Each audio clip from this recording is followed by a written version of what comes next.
Әлбәттә, җәмәгать, изге айыбыз, дұғалар кабул була торган, дұғаларны Аллаһ Раббымыз туры кабул кыла торган айыбызның азагына якынлашып, күркәм гаеп көненә дә ирештек.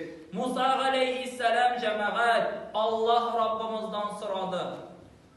Аллаһ Раббымызга мөрәҗәгать итеп сорады.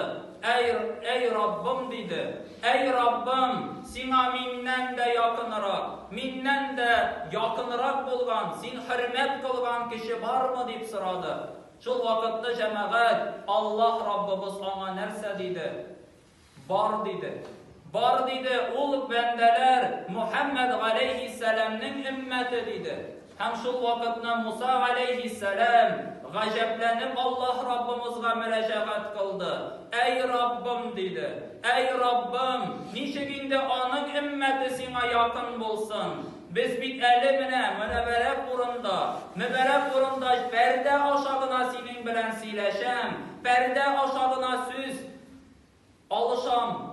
Инде Мухаммад галәйһиссәламның өммәте синең белән очраша да алмыйлар, күрешә дә алмыйлар, синең белән сөйләшә дә алмыйлар. Ничек инде аларның өммәте, Мухаммад галәйһиссәламның өммәте синең өчен якын диде.